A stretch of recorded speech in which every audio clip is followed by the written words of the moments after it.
მოგესალმებით ძვირფას ტელემაყურებლებო. დღეს PKTV-ის ეთერში გვაქვს გადაცემა რეალური ანალიზი და თქვენთვის უკვე კარგად ცნობილი და ჩვენთვის ყველასთვის კარგად ცნობილი ბატონი ალხას გელუკაშვილი ყავს მეტაფიზიკოსი გადაცემაში. ჩვენი წინა გადაცემა მედიცინის ასპექტებს მიეძღვნა ბატონო ალხას, მაგრამ რამდენიმე დღეა მსოფლიო კიდევ რასაც არის აფორიაქებული და გადავწყვიტეთ, რომ გადაცემა ჩაგვეწერა და ანალიზი გავეკეთებინა მეტაფიზიკური კუთხით, რა ხდება დღეს მსოფლიოში. რამდენადია მსოფლიო ესე და რა ომობანა არის ატეხილი და საქართველოს გარშემო თითქმის ცეცხლია წაკიდებული ყველგან. და უკვე მესამე დღეა, არა თუ არ ვწდები, ცოტა მეტი. ხო. მეოთხე არა, მაგას დიდი მნიშვნელობა. გამალებით ბომბავს ორი ერთმანეთთან, ისედაც კი ვიცოდი სრულად განწყობილი ერთმანეთთან სრულად განწყობილი. ეგ არც არის გასაკვირი. ხო, გასაგებია, მაგრამ დაუშინეს ერთმანეთს და მიდის ძირითადად საჰაერო თავდასხმები და ამ საჰაერო თავდასხმებს ეწირება ძირითადად მშვიდობიანი მოსახლეობა. რა ხდება, რა მიზანს ისახავს ეს საერთოდ ეს ომი? ეს პროექტია, ეს ომი არ არის. ეს არის სერიოზული პროექტი და ძალიან დიდი ხნის წინ ამის შესახებ ეს პროექტი ძალიან დიდი ხანია გაკეთებულია და შექმნილია და ვინც იმისათვის რომ განსაზღვრო ზუსტად რა და როგორ იყო ალბათ ის ძველი ტექსტებს უნდა იცნობდე ძალიან კარგად. მე ხლა ამ შემთხვევაში ცოტა ბუნდოვან თქვა იგივე აპოკალიფტურ ტექსტებს არ შევეხები. მიუხედავად იმისა რომ 30-მდე არის აპოკალიფტური ტექსტი სხვადასხვა ყველას ვიცნობ. ამის გარდა, რამდენად კარგადაც არ უნდა ხედავდე შენ, მაინც გჭირდება ანალიზი და მაინც გჭირდება კავშირები ერთმანეთთან. პარალელურად შეგიძლია გააკეთო ანალიზებიც. ანალიზების რამდენიმე მეთოდი არსებობს, რატო ხდება ეს ყველაფერი, ციკლები რა რო გაარკვიო. ერთი არის არკანული მეთოდი ანალიზის საინტერესო, მეორე ციფრული მეთოდია, ესეთი ციფრული ასტროლოგიაც ქვია. საინტერესო ის არის, რომ ზოგადად მთლიანად რა ირანი არის ხუთიანის პოზიციაზე და წლევანდელი წელი მას აქვს 4-იანის პოზიციაზე. როდესაც 5 და 4 ზოგადად არ ახასიათებს, მაგრამ 5 და 4 ერთმანეთს რო ემთხვევა, ყოველთვის არის კონფლიქტური პოზიცია, იქნება მისთვის ცუდი პოზიცია. ასევე პირიქით ხდება 4-იანის პოზიციაზე ისრაელი. ანუ დაუკვირდით 5-იანის პოზიციაზე ირანი, 4-იანის პოზიციაზე ისრაელი. ეს არის დაპირისპირებული პოზიცია. 5 და 4 უპირისპირდება ერთმანეთს, როგორც 1 და 8, 2 და 7, 3 და 6, 4 და 5, ანუ ორი ციფრი რომელიც ადგენს. ეს მე ვიცახი პრემანანტას კანონების მიხედვით. პრემანანტას უძველესი მათემატიკური ასტროლოგია იმისი, რა ქვია, ინდოეთის. ანუ გამოდის, რომ საწყისშივე ისე იყო ჩადებული, რომ ისრაელის შექმნაც და ირანის როგორც სახელმწიფოს შექმნაც ერთმანეთის დაპირისპირების ფენომენზე იყო აწყობილი. ისრაელი მე როგორც მახსოვს 58 წელში ხო და ისა რა ქვია 79-ში ირანი როგორც ასეთი. როგორც და თეოლოგიო ხო და დემოკრატია სახელი შეეცვალა. ირანი ხდა ხო სპარსეთი ერქვა ირანს. კი ბატონო. ხო და გვიან შემოტანილი სახელია. და ეს ორი სახელმწიფო თავიდანვე იდო ამაში.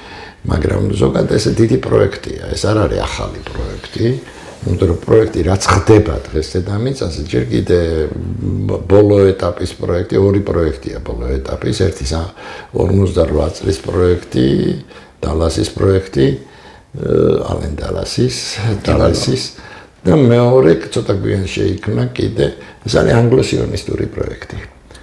ის რაც ხდება დღეს სოფლიოში, ყველაფერს ანგლო-სიონისტები აკეთებენ. ისრაელიც ანგლო-სიონისტური პროექტია. ისრაელი სახელმწიფო არ არის. ანგლო-სიონისტური პროექტი იყო მეორე მსოფლიო ომიც. პირველი მსოფლიო ომიც.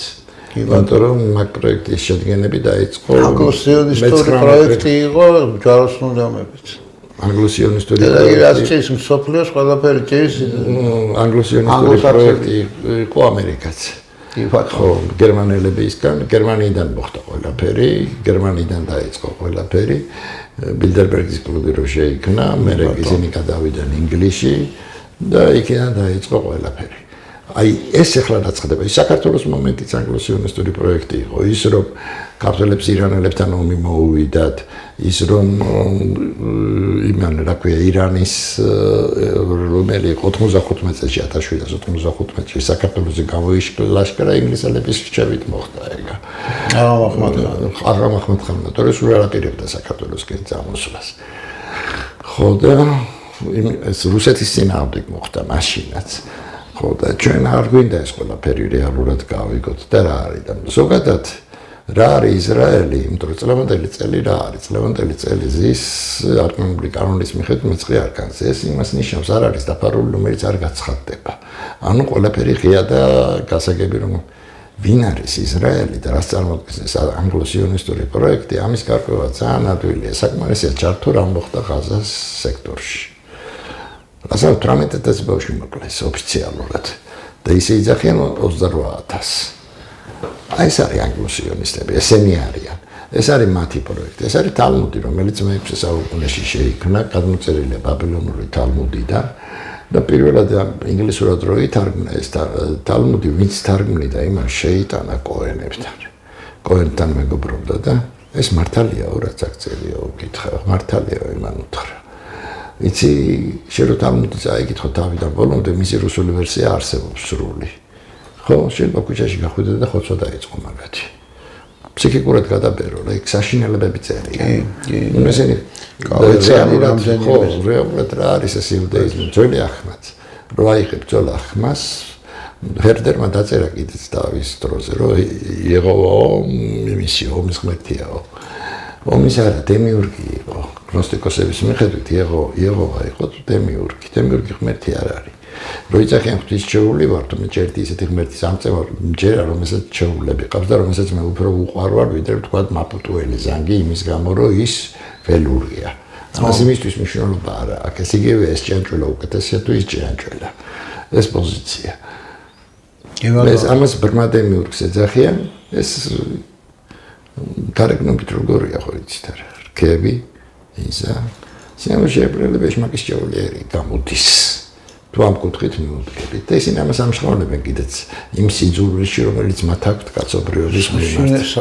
სოციალური ცელებით საშინელი ინტერვიუები ვრცელდება რაბინების და კი ბატონო, ეს რეალობა. მე ბავშვობაში გაწყდეს მსოფლიო დღევანდელი ახალი შეიქმნა. როდესაც ბაბუა ჩემი და ბებია ჩემი მეუბნებოდნენ, ამას არ ვიჭერებდი, მაგრამ ძალიან წარმოუდგენელი იყო იგივე ბავშვების შეწირვა და ესეთი რამე. მაგრამ ეხლა მჯერა ამ ყველაფერს, ამას მართლა აკეთებდნენ, იმიტომ რომ თვითონ მასალებსაც ვიცნობ. ეხლა რაც ვთავარია. რამდენიმე წინასწარმეტყველებას მოყვები რა. პირველი, ეს ომი მთლიანად ეხლა არ დაიწყო. ეს ომი რაც ეს საუკუნე დაიწყო.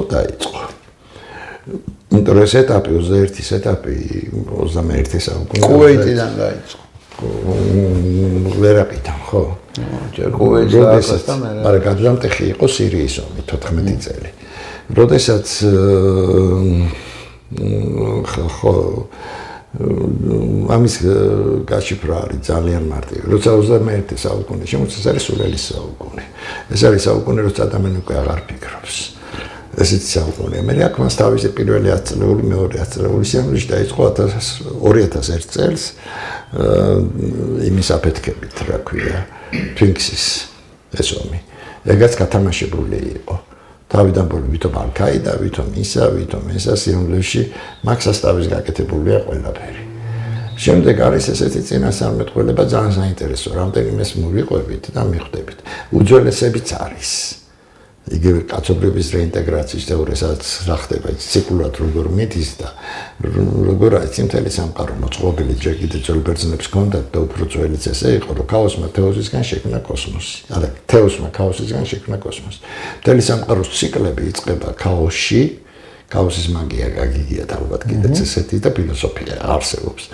მე ის მიდის ესე სპირალურად ვითარდება გარკვეულ პერიოდში და შედის ბოლოს ქაოსში და ეს ციკლი თავდება. და იწყება ახალი მოწესრიგება სიტუაციის. სიამოვნებაში ამ ციკლის დასასრული არის ეხლა. თავდება ეს ციკლი. ჩვენ არ შესული უკვე ქაოსში. ეს ხდება 2012 წლიდან ქაოსში შესვლა. ქაოსში შესვლის პერიოდშივე ამას უამრავი სამეცნიერო დასაბუთებად შეიძლება დაუდოთ, როგორ იცვლება მთლიანად არა მარტო სინუსოიდურად მიდის.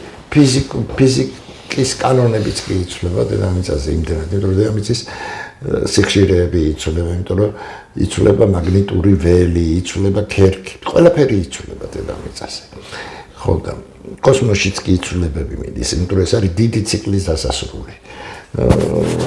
პლუს კალიოგა ციკლის დასასრულია, რომელიც 3102 წელს 18 თებერვალს შორის დაიწყო. დადგენილია ეგრე აქ ინდოელებს პრამანანდაში. გნოსტიკოსებსაც ესე აქვს. ქრისტიანებს, პირველ ქრისტიანებს.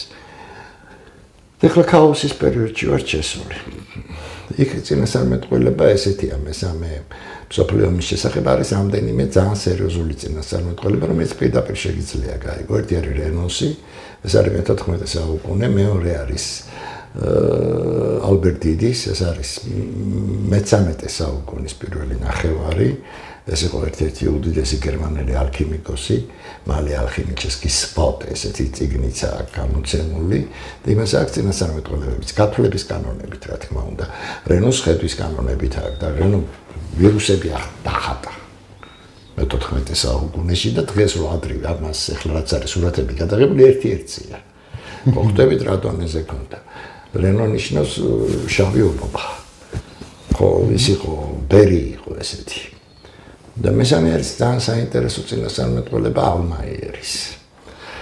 ამის გარდა არის კიდე აქეთ მართლმადიდებლურ სამყაროში, ეს არის ათონელი ბერების წინასწარმეტყველება, romლებიც არის მე-18 საუკუნის დასაწყისის. ნებისმიერ წინასწარმეტყველება როგორ უნდა განსაზღვრო, ხო? გარკვეული პერიოდები რაც არის იქ აღწერილი, შეადარე რა მოხდა. და მიხვდები რომ ეს მოხდა. თუ ეს მოხდა, ესე იგი შემდეგიც მოხდება აუცილებლად. ანუ ყველაფერი მიდის ზუსტად. ალმაიერის წინასწარმეტყველებაში მაგალითად დეტალურად არის აღწერილი და ქალაქებიცაა დასახლებული, რომლებიც დაინგრევა, აქ გერმანიის ქალაქებზეა ლაპარაკი, უკრაინის ომი. დეტალურად არის აღწერილი. და ევროპის ის ნაწილი გერმანიის აღმოსავლეთ მხრის ჩათვლით. და მე რუსების ჯარი როგორ მიდის, ანუ რუსებს ჯერ თავის საქმე არ გაუკეთებიათ, ეგენი დაიძურებიან. და ბევრი ქვეყანა გაუქმდება იქით ევროპისგან. აქეთ არა. ხო. და მეორე მომენტი ეს არის ძალიან საინტერესო მომენტი, ამაზე ათონელი ბერების ის უნდა იმასაკნა. აი როცა სირიაში დაიწყება ომი, მაშინ დაიწყება ყველაფერი. ათონელი ბერები ესე ამბობენ და უნდა მიყვე იმასაც მოხდა თუ არა, იმიტომ რომ ისინი საქართველოსაც წერენ. ისინი წერენ საქართველოს მეფის გაუქმებაზე, 100 წლით ადრე სამეფოს გაუქმებაზე, რომელსაც ძალიან დიდ შეცდომად ჩათვლიან რუსების მხრიდან. ის გამოც რუსები აგებენ პასუხს ამბობენ. და მე-20 საუკუნის დასაწყისში მართლა გაუქმდა რუსეთის სამეფოც. იმპერატორის ისა ხო გაუქმეს, განადგურდებიან, ამის გამო დაიჭრა წერს პირდაპირ. წერენ პირდაპირ. მე იქ არის მოყოლული ესეთი ამბე სირიის ომის შემდეგ ეს ყველაფერი ვრცელდება ამ დროს ეფრატი იწყებს შრობას ის პერიოდია და მართლა იწყებს ეფრატის შრობას ნახევრად დამშრალია და ამ დროს მოხდება ისრაელის ირანზე თავდასხმის ამბავი ამას ამბობენ პირდაპირ ამის შემდეგ მოხდება მეორე კოალიციის შექმნა და მეორე კოალიციაში დასახელებულია ჩინეთი რუსეთი ირანთან ერთად. და ბოლო ჟამი აღწერილია შემდეგნაირად. ხო, მაგავე პერიოდში უნდა მოხდეს თურქეთის დაშლა. 1/13 მიდის სამხრეთისკენ, 1/13 ქრისტიანდება და 1/13 იღუპება. თურქეთი დაიშლება. და გახსოვთ წინასწარმეტყველება რომ საქართველოს აღდგება მთელი თავის საზღვრებში. მაგიტო ხდება ეგ აღდგომა. როდესაც გაზპრომმა დატოვა თურქეთი ხომ მოკავშირეები იყვნენ. კი, მეცაც გეტყვი, იგივე ეხება, მაგრამ მარტო თურქეთს. ჩვენ მეზობელსაც. ჩვენ მეზობელს. ორივეს. კი ბატონო, აზერბაიჯანს. ჩვენ არ გვეხება ეგ სიტუაციები. ხო. ამის შემდეგ ხდება რომ ჩინეთის ჯარი იძვრება და ჩადის ისრაელამდე. დღეს მოხდა ჩინეთმა ისრაელიდან თავის საელჩო გაიყვანა. და უკვე უარი თქვა ისრაელთან ურთიერთობაზე. ამერიკა რა როლს თამაშობს ამ ყველაფერში? ამერიკას წინასწარმეტყველებაში შემდეგნაირად არის, რომ ამერიკა დაიშლება. რაც შეეხება რუსეთს, ის ხო გითხარი, ლამის იტალიამდე გადაუხვევს და მაგ დროს შიგნით იწყება პრობლემები და უკან ბრუნდება. და არის კიდე ერთი ძალიან საინტერესო წინასწარმეტყველება, სადაც აღწერილია, რომ ახალი რუსეთი იქნება, რომელიც იქნება დასავლეთ ნაწილში და არა აღმოსავლეთში და ურალს იქით ყვითლდება ყველაფერი. მოგვა. ურალს იქით ოღონდ. ჩინეთს უთმობს ტერიტორიას. ხო და აქეთ მხარე იქნება, აი რაღაც როგორ გითხრა, ყველაზე მაგარი რუსეთი, რაც კი აქამდე ყოფილა ოდესმე. მაგარი მე უკვე საომარი რიტორიკით არ ვიძახი, განვითარების დონით. ხო. ეს მომენტები არის ყველა ამ წინასწარმეტყველებაში. ამიტომ მე ამ ყველაფერს ველოდებოდი.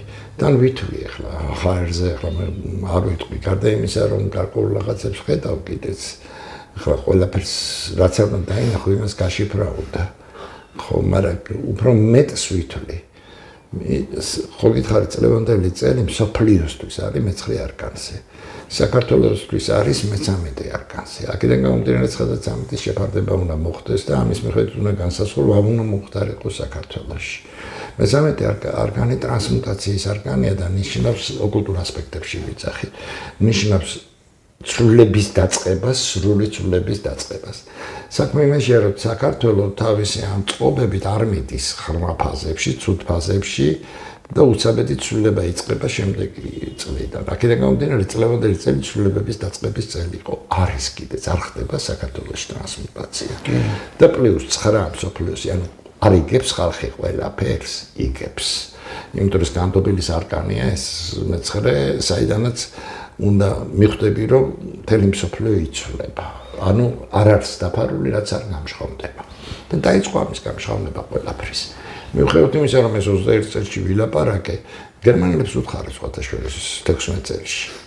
ჩავედი თუ არა უშიშროების ხალხს უთხარი, უშიშროების თანამშრომლები და საუბრობთ და მე ვთხარი 21 წლიდან პრობლემები დაგეწყებათ მეთქი სერიოზული და ეს პრობლემები გაგრძელდება მთელი 10 წელი.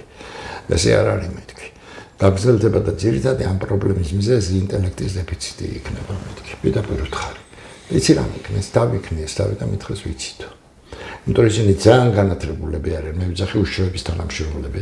იმიტომ რომ საერთოდ წესით ესეც უნდა იყოს, ყველა ქვეყანაში ყველაზე განათლებული უშიშროების თანამშრომელია. აბსოლუტური ინტელექტუალები არიან, არ გეგონოთ უშიშროებაში რაღაცა იდიოტს არ მიიღებენ, ხო ასეა.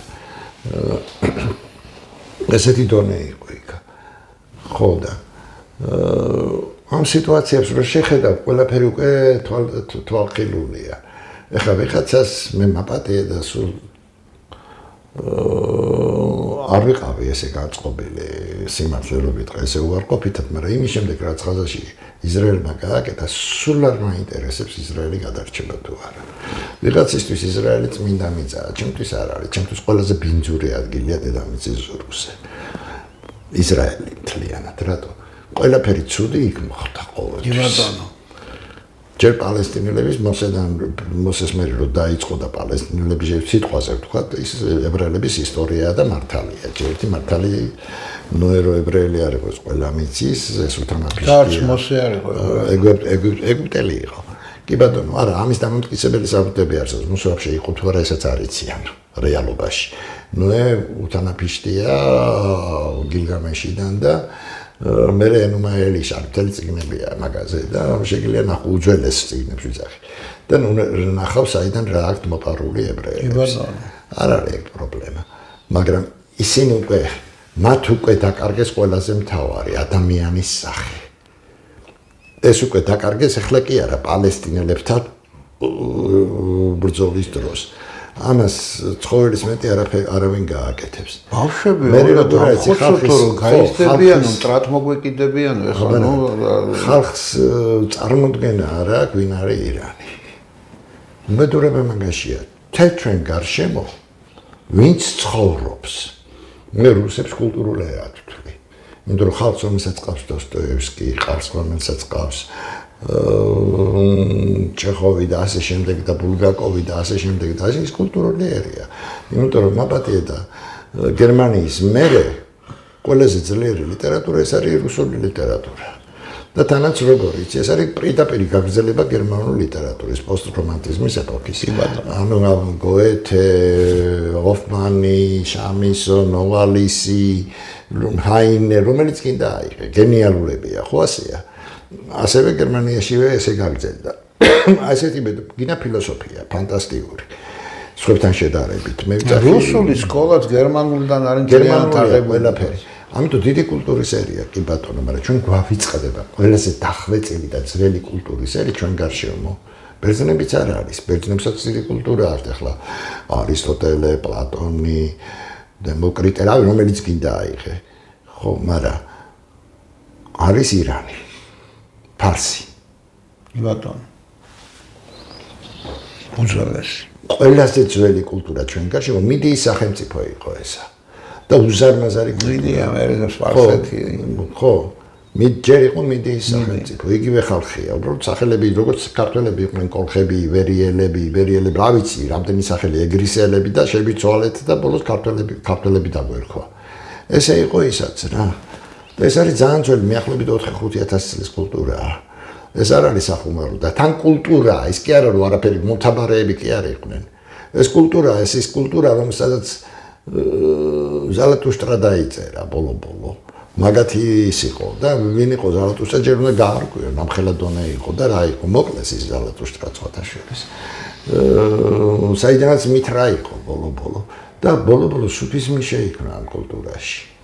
სუფიზმი, რომელიც არის უდიდესი მიმდინარეობა. და მე რომ მკითხო ეს არის გნოსტიკური მიმდინარეობა მუსულმანობაში, გნოსტიკური ქრისტიანობა მუსულმანობაში. თავისი არსით. ეს ძალიან კარგად ჩანს, გინდა მარხაიამის ლექსებში, გინდა რობაებში, გინდა ჯალედინ რუმის, გინდა აბუსაადის, რომელიც გინდა აიღო.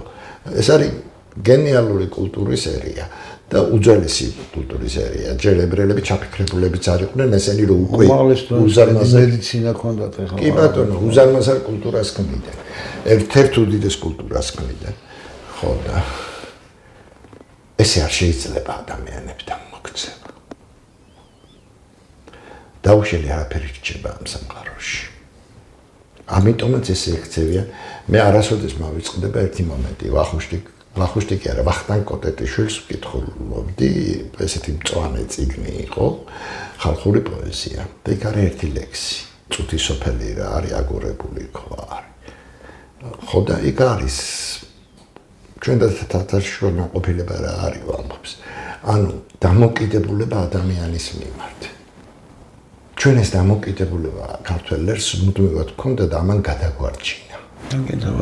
და მაგათი დამოკიდებულება, რასაც ისინი ამჟღავნებენ ყოველდღიურად, რომ გინდა YouTube-ზე შედი, გინდა TikTok-ზე, გინდა იმაში ეს რაბინები რო გამოდიან და ლაპარაკობენ, ადამიანს გოებზე და როგორც ძროხებს ისე უყურებს, ძროხებს უდარებენ იმ დონეზეა, ეს არა ადამიანური. კითხვას უსვავენ რაბინს, გამოდის ერთ-ერთი და იქ მოძღვრავს ხალხს და კითხვას უსვავენ ბავშვებს, რას ვერ ჩითო, გამიგე რა ხდება. ის ბავშვებიდან ჩვენი მტრები იზრდებიან. იცი რა არის? ყველაზე საშიში ცოდვა და დიდი ცოდვა დედამიწაზე. და არის კიდეც წერი ის გახსოვთ ეშმაკის ადვოკატი ფილმი როა იქ ამბობს კიდეც ის ჩემი ყველაზე საყვარელი ცოდვა პატიმოყვარეობაა. ეს არის პატიმოყვარეობით დაფეხმძიმებული ერი. საშველი მაგ სიტუაციაში დაღუპული ერი. დაღუპული იღუპება ერი. გიჟები კი არ იყვნენ ქრისტემ, როდესაც ებრაელებს ელაპარაკებოდა უთხრა მათ, მოსემო თქვენ რჯული მოგცათ და მე ჭეშმარიტებას გაცნებთ. თუ ჭეშმარიტებას მაძლევ რჯული რაღაც მინდა, რჯული ეს ეროვნება არ არის ბოდიშარგებო, რჯული ნიშნავს კანონს. ძველ ქართულში რა, კანონი. ხო, აი კანონი რაღაც მინდა. იმიტომ რომ ჭეშმარიტება კანონზე მაღლა დგას. თუ მორალი გაქვს უკვე კანონი რაღაც შეიძლება, რა თქმა უნდა. ხო, აი ზუსტად მაგათეს მორალი რჯული და იმიტომ რომ ზნეობის გარეშე არის. აი ეს ასპექტია. მე ხლა არასოდეს არავის არ უჭერდი მხარს ყოველთვის ნეიტრალური და ჩემთვის არსებობს ერთადერთი ვისაც უჭერ მხარს ეს არის საქართველო. კიდე ისე თქვენ კარგს ყველასაც ხვებულობ. ესენი იმის გაგებაშიც არ არიან ჩინეთზე როცა საუბრობენ ვინ არის ჩინეთი. ავიწყდებათ ჩინეთი რა კულტურის ერია. და რამ ხელა რამე აქვს შექმნილი დედამიწაზე რო არ დაესიზმრება ევროპას. სამი ტიპის ერმოვნა იარსებობს, ხო? ოფიციალური ის არის ესა. ჯერ კიდე 70-იან წლებში დაწერილი. ერთი ეს არის ერი, რომელსაც აქვს პირველი დემოგრაფიული რაოდენობა, მეორე რესურსები და მესამე ინტელექტუალური. და მთავარი ამაში ინტელექტუალური ის არის, ანუ იდეები. ხო? ქართველები ვიყავით ამ მესამეში. პირველ მეორეში არ ვიყავით. ისე რა ქვია, ევროპელები მეტნაკლებად იყვნენ პირველშიც, მეორეშიც, მესამეშიც. დღეს აღარ არიან ევროპელები, არც პირველში, არც მეორეში. და არც მესამეში ინტელექტის დეფიციტიც არის. და ჩინეთი დღეს უკვე სამივე, ისა ორშია, ინტელექტში და დემოგრაფიაში. სულ განახევდეს ჩინეთი, ყველაზე მეტი იქნება დედამიწაზე და ინდოეთი. ამ ორ ქვეყანაზე მაქვს ლაპარაკი. ინტელექტით ბევრად უსწრებენ ევროპას და ამერიკას. ცოდნით. ამათ ინტელექტი რა გონიათ, იცი? ამათ ინტელექტი გონიათ ის რო აქ წაკითხული, რა ქვია. რა ვიცი, ვიღაცა ევროპელი მწერალიან, ამერიკელი მწერალიან, ვიღაცა ეს არ არის ინტელექტი. კითხვა ინტელექტს არ აძლიერებს. არა, ინტელექტი არც არაფერი ნაკითხია. ინტელექტუალური ადამიანს აქვს ორი მთავარი თვისება, ეს არის ღირსებისა და მოვალეობის შეგრძნება, იმასთან ერთად, რომ ის რამდენი აქვს გაგებული. და ანალიზი. ეგრე ფანტასტიკურად კობახიძემ ფანტასტიკურად თქვა ლევან ბერძენიშვილზე, რომ კაცია, რომელსაც მას ყველაზე მეტი წიგნი ვერ გაიგო. და სწორი თქვა აბსოლუტურად. მე რა რო წაკითხული აქვს. გაგებით არაფერი არ აქვს გაგებული. აი ეს პოზიცია. ხო და რა წაიკითხა ის არის. ხო. ინტელექტი სხვა რამეა. ინტელექტი სხვა რამეა, სწორედ ამის სიღრმეში ჩაწვდომაა. შენ შეიძლება კითხვა, საერთოდ არაფერი წაიკითხო და ყველაფერი გაიგო. ყველაფერი აბსოლუტურად.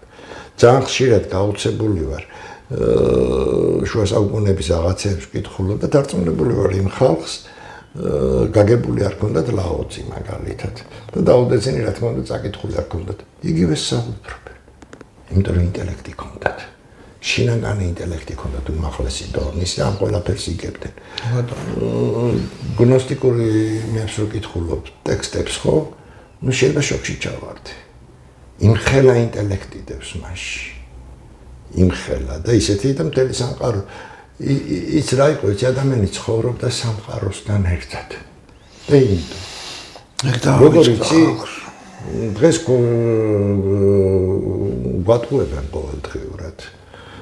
ჩვენ თურმე ბიბლიური იმასე არა, როგორ გეკადრებათ. ძველი აღქმა არ უნდა იყოს კანონით. მხოლოდ ახალ აღქმას უნდა მეყნობოდეთ. და ყველა ის სახარებებიც უნდა ისწავლებოდეს აპოკრიფული. მე რომ კითხო.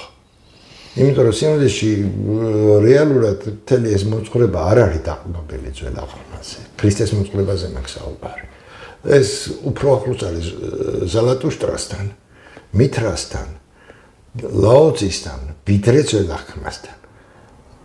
იმიტომ რომ მთელი ძველი აღქმა ეს პროტების წიგნია თავიდან ბოლომდე.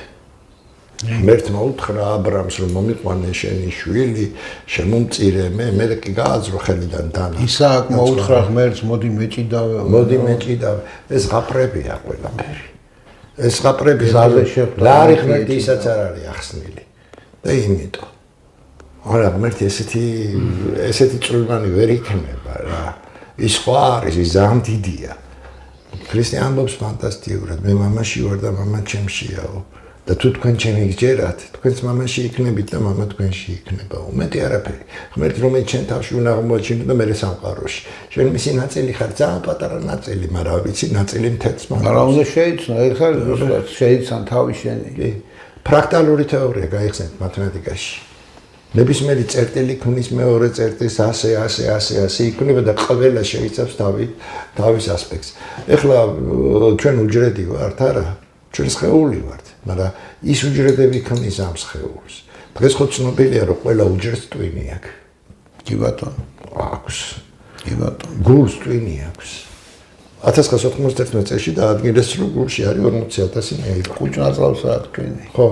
მაგრამ 40,000 კი არ არის სინამდვილეში გულში 40,000 კი არ არის ეხლა დაადგინეს რომ ეს 2 მილიონია მე ხვდით ახალი დადგენილიასო ანუ რო გელაპარაკება ქრისტე გულისნობიერებაზე და სიყვარულზე აერზე კი არ გელაპარაკება იგივე იმისინი დაოისტორია ალქიმიაში რო არის სხეულის ალქიმია ესე ქვია რა წინეიძანი ტკივა ორგანოო დაელაპარაკე მოეფერიო ის აუცილებლად მოგისმენს და ის განუჯამთელდება ესე იგი ესმის ხო მაგრამ ეს ცალკეულებია და ყველა ერთად ჩვენ შეგვადგენს ასე ვართ ჩვენ ახალს ეგრევეა ეგვიპტურში კი ბატონო აბა ახალს დღეს ერთმა ჩემმა თანამშრომელმა დამისვა კითხვა რომელი უპირატესია ტვინიო გული თუ გონება გული მე გავაცი ესეთი პასუხი მარტო ტვინით ვინც მოქმედებს ძალიან ბევრ შეცდომას დაუშვებს აუცილებლად მარტო გულით ვინც მოქმედებს შლეგია უბრალოდ შეიძლება შლეგი იყოს და შეიძლება დაიჩაგროს კიდევაც და რაც შეეხება გონებას გონება არის ტვინის გულით მოქმედება და ეს არის უკვე გონიერი საქციელი და გული გონიერი ესეც გონიერი და საქციელი ადამიანის გონიერია მაშინ როდესაც გულით არის გაჯერებული ტვინით ნაფიქრი ემოციურად მე რასაც ვუყურებ დღეს სოფლიოში რაც მიდის ეს არის მხოლოდ და მხოლოდ პრაგმატული ტვინის ნამოქმედარი გული ამოაცალეს დედამიწას მოსახლეობას დაახლოებით 40 წელიწადია ზრდიან უგულოდ არა ხო არის კიდეც საუბარი იმაზე რომ ადამიანების უმრავლესობა ბოტია ხო გული თუ არ მოხდეს ბოტია ესე იგი მიცინებულია გულის ცნობიერება დიახ გული ცნობიერების მიცინება რას ნიშნავს ყველაზე მთავარი ხელოვნური ინტელექტია კი გულის ცნობიერება რას ნიშნავს გულის ცნობიერება როდესაც ჩვენ თანაგრძნობის უნარი გაქვს ეხლა რო ემპათიას იძახიან ქართულად ეს თანაგრძნობაა მეტი არაფერი მე არ ვიძახი რომ სიყვარული თანაგრძნობა ჩვენ ურევთ ხოლმე იმიტომ ერთხელ როდესაც სტატია გავაკეთე სიყვარულზე იქ ერთმა ბატონო მალხას თქვენ ურევთ და ქიმიურად ამიხსნა რა არის სიყვარული თან სასაცილო ის არის ენდორფინებიაო ქიმიურად სიყვარულს მიხსნის ადამიანი რომელიც მუსიკოსია და მე მიხსნის მე ქიმია მაინც ვიცი გესმის და მე უწერე რა შენ მეთქი ურევ სიყვარულს ვნებაში მეთქი იმიტომ რომ არის სამი ცნობიერება ძირითადში დაოისტორია ალქიმიის მიხედვით ეს არის ეს ცნობიერება გულის თავის გულის და მესამე ჭიბზეა ცენტრი ფიზიკური სხეულის ცნობიერება ეს ცნობიერება ეს ემანაციური სამყაროსთან ურთიერთობის არის მეტი არაფერი გულის ცნობიერება არის კავშირში იმასთან თანაგრძნობასთან და ეს ცნობიერება ეს ინსტინქტებია მეტი არაფერი შია ჭურია სექსი მინდა და ვიარო და ასე შემდეგ აი ეს არის განსხვავება ამათ ეს ვერ გაარკვიეს ესაც ვერ გაარკვიეს და ყველა გონიათ სიყვარული იმიტომ რომ არა ბოდიში სიყვარული სხვა რამეა საქმე იმაშია, რომ სიყვარულსაც აქვს თავისი ანტაგონისტური დამოკიდებულება. რა თქმა უნდა, იმიტომ რომ სიყვარული ღმერთია. და მისი ანტიპოდი, სიყვარულის ანტიპოდი, რასაც ესენი არა. პატივმოყვარეობაა. საქმე იმაშია, რომ სიძულვილი არ არის. და სიცოცხლე. სიძულვილი უბრალოდ ნაკლებობაა სიყვარულის, მეტი არაფერი. არის პატივმოყვარეობა. როგორც კი უარყოფ სიყვარულს, გადადიხარ პატივმოყვარეობაში. ეს არის ზუსტად ეშმაკის მსახურება, მეტი არაფერი. გადატანითი მნიშვნელობა. ეშმაკის სატყუა. შემდეგ სიყვარული თუ გააქვს, სიყვარულის მოპოვება სიბრძნე. სიბრძნე რა არის? სიბრძნე არის წინააღმდეგობა და მიღმადგობა, იმიტომ რომ ორიანი თავისი არსით არა მარტო სიბრძნეს ასახავს, ამავე დროს ასახავს ენერგიას. სიბრძნე რა არის? სიკეთის და ბროტების მიღმადგომა. იმიტომ რომ შენ თუ შიგნით გახარ, სიმართლეს ვერასოდეს არ დაინახავ. ამიტომ გარეთ უნდა გამოხვიდე და გარედან შეხედო. და მესამე მისი სიბრძნის საწინააღმდეგო ეს არის სიბრიყვე. ხო, და მესამე საფეხური აქ მოდის ზომიერება. ესაც ძალიან საინტერესოა, ვაუძი ბევრს ლაპარაკობს ამ ზომიერებაზე. მაგრამ მისი საპირისპირო რა არის სიხარბე. ჩვენ სიხარბე მანდამაინც მარტო ფული გონია. სიხარბე ფულშიც არის, სიხარბე ჭამაშიც არის, სიხარბე ყველაფერშია სიხარბე. თუ რამე არსებობს. აი ეს სიხარბე სიყვარულშიც. კი. და სიყვარული არ არის. ადამიანს თუ ეს სამი პოზიცია არ აქვს გაძლიერებული და გამაგრებული, ის ბოტია. ელემენტარულად. აქედან გამომდინარე, ვინ გმართავს დღეს, კაცობრიობას ვინ მართავს? პატივმოყვარე ბრიყვები. რომლებიც ძალიან ხარბები არიან და ესეთი ხარბები რო არიან, იმიტომ ამდენი ფულს აგროვებენ. იცი რა არის, ფულის დაგროვებას ბევრი ჭკუა არ ჭირდება. ტესლას ფული არ ქონდა. სიტყვაზე ვამბობ. მაგრამ ფული იშოვა ბრიყვა. ხო. ტესლას გამოგონებენ. ხო, მაგალითისთვის ვამბობ. კი ბატონო. არა მგონია რომ ტესლა მილიარდელი იყო, არ იყო. ტესლა კი არა, არა იშოვა კი 10 მილიონი აჩუქატებს. და იმ დროს 10 მილიონი დღევანდელი 10 მილიარდია. 100 წლის წინ ვიძახი. არც არისტოტელეს ჰქონდა დიდი ფული და სიტყვაზე და არც პითაგორას. არცეც არ ჰქონდა. რატო? იმიტომ რომ არ ჭირდებოდა, იმათ რაც ჭირდებოდა, იმათ ზომიერების შექმნა. არც ნიკოლაძეს ჰქონდა დიდი ფული და არც ხო, ხოლმე ფიგურები ვთქვი რომ იმათთან შედარებით უკვე ესენი აღარ ჩანან, ხო ასეა. გაიხსენეთ რას ამბობს ბოლოს რა ქვია მაკედონელი ხელები გადმოვაყოფინეთო და გაშლილი დამასაფლავეთო რომ ნახონ რომ მე არაფერი წამიღიაო ამ სამყაროდან ვერაფერს ვერ წაიღებს აბსოლუტურად ვერავინ შიშველი მოდიხარ და შიშველი მიდიხარ ხო აი ეს პოზიციებია მაგრამ ვერ წება ადამიანი და ხო გახსოვთ ესეთი ისაც არის მითიც რომ გული ოქრო დააყარეს და რომ ამოვიდა ზემოთ დააყარეს კიდე ზემოთ ამოვიდა და მე წამოიტანეს და მიჭა დააყარეს ერთი მიჭა და გაჩერდა გული რეალურად უნდა გავაცნობიეროთ ეს ყველაფერი ჩვენ ხა ძალიან ცუდ დროში ვცხოვრობთ გადარჩენის დროში ვცხოვრობთ მე ვერ ვიტყვი რომ ყველაფერი მომწონს რაც საქართველოში ხდება ან არაფერი მომწონს ეს ორივე სიგიჟე იქნება ხო თუნდაც ის რომ დღეს საქართველოში ცეცხლი არ ტრიალებს უკვე ბედნიერებაა ესეთ დროში ვცხოვრობთ და იმიტომ ჩვენს გარშემო ყველგან ცეცხლი ტრიალებს აბსოლუტურად დაახლოებით 18 მილიონი ადამიანი დგას საზღვართან ირანის საზღვართან რომელიც ელოდება ეს ნამდვილია რომ ესეთი ინფორმაციები ვრცელდება 18 მილიონი ვერ დაეტევა აქ თბილია ჩვენთან არა აბა ირანის საზღვართან და ჩრდილოეთისკენ აზერბაიჯანის ჩვენ სადაგოქ ირანთან საზღვარი აზერბაიჯანის და სასომხეთის საზღვართან და ნუ ახლა თუ შევლენ ეგენი აზერბაიჯანში და ჩათვალებად შემოსვლები არიან აქ ცოტას გააკეთილშობილებენ მაგათ მაინც მაგრამ პაკისტანთან დგას ბევრი მე როგორც ვიცი და ინდოეთთან ხო და იქით იმათვისაც უკეთესია რა ცოტას გააკეთილშობილებენ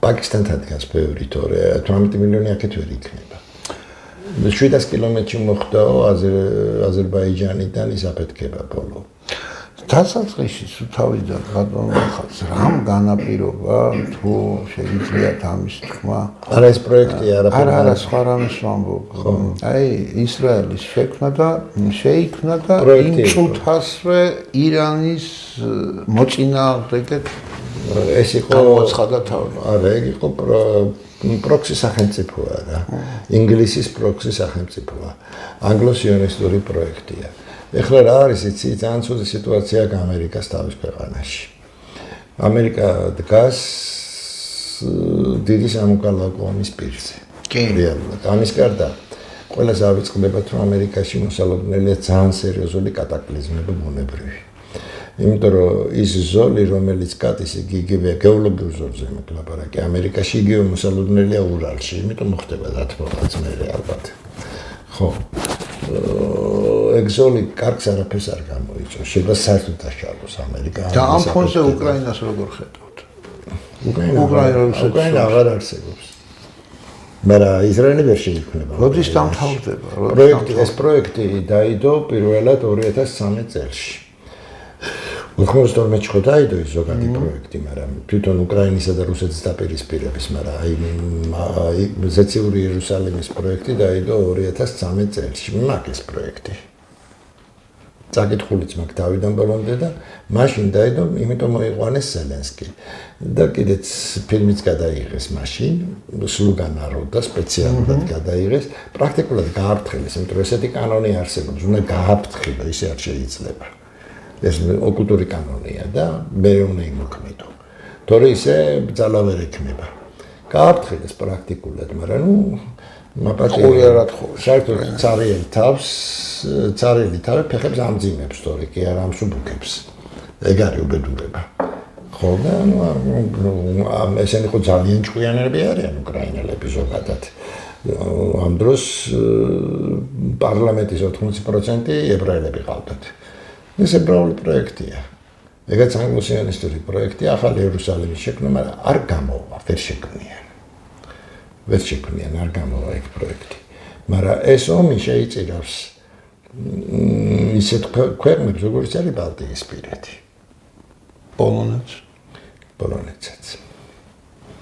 ნუ ახლა ბალტიისპირეთი პირველ რიგში, იმიტომ ვამბობ, რომ ნუ ზოგადად ეგ ხალხიც არის, მე კარგად ვიცი, მაგათ კომუნისტების დროს დართებს შეძახდით. როგორ გამოაფხიზლებს ესეთი ტიპები არიან, ლოთობისგან კი არა, აზროვნებაში.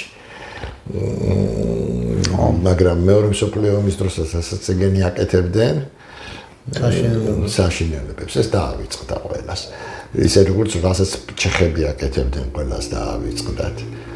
ესენი ცნობიერებით გლობალისტები არიან და ლიბერალები. და გადაგვარებული საზოგადოებაა ზოგადად და ძალიან ცუდ დღეში ახლა კარგი და ცუდი ადამიანი ყველგან არის, იქაც იქნება ვიღაცა კარგი და ვიღაცა მოაზროვნე, მაგრამ მასიურად ესეთები არიან. ბალტიისპირეთი პრაქტიკულად სახელმწიფოებრიობას დაკარგავს. კავკასიას როგორ ხედავთ ამ სიტუაციაში? საქართველოს მე ვხედავ, იცი რა არის, მე ამ შემთხვევაში ვუყურებ როგორც იმ წინასწარმეტყველებებიდან გამომდინარე. და პლუს ამის გარდა რა თქმა უნდა საკუთარი ისინი მაქვს. შესაძლებლობა შეიძლება უცბად შეიქმნას, მე ვფიქრობ იმისი, რომ მართლა მოხდეს დიდი კავკასიური გაერთიანება. არა, მოხდება. შესაძლებლობა კი არ შეიქმნება, აუცილებლად მოხდება, კი. იქეთკენ მიდის საქმე. კი, და ამას აიძულებს სიტუაცია. მაგრამ თავის დროზე რო ბაქიძემ დაწერა, რომ ეს უნდა მოხდეს. გახსოვთ ეგ ალბათ, ოღონდ სასუნთქეთის გარეშე.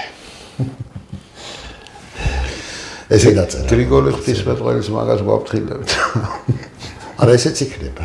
საბოლოოდ ესეც იქნება. იმიტომ რომ არის ერები, რომელსაც გაქრობა უწევია. გაქრობას როგორ ვიძახი ათქვეფა სხვა ერებში რა. ესეთი არის სასუნთქეთიც. მაგათიაშია. და თვითონ მეიტანეს აქამდე სიტუაცია. თურქეთი ძალიან გაურკვეველ სიტუაციაში თურქეთის საითკენ გადაიხაროს. სიამოვნებაში თურქეთში თურქეთში ცხოვრობს ყველაზე მეტი ქართველია თურქეთში გენეტიკურად. მაგრამ გენეტიკური ქართველი მარტო საკმარისი არ არის ხოლმე. მე თურქეთის ქართველებს ქართველებად ვთვლი. ირანის ქართველობასაც ქართველებად ვთვლი, იმიტომ რომ ქართულად მეტყველებენ, ქართულად აზროვნებენ. მე სალომე ზურაბიშვილს ქართულად არ ვთვლი. არც ახლა M1-ის დირექტორად რო დაინიშნა მეტრევერს არც იმას ვთვლი. რატომ? იმიტომ რომ სადიზდები ამას ძალიან დიდი მნიშვნელობა აქვს და რომელიც ცნობიერებას ექვემდებარები.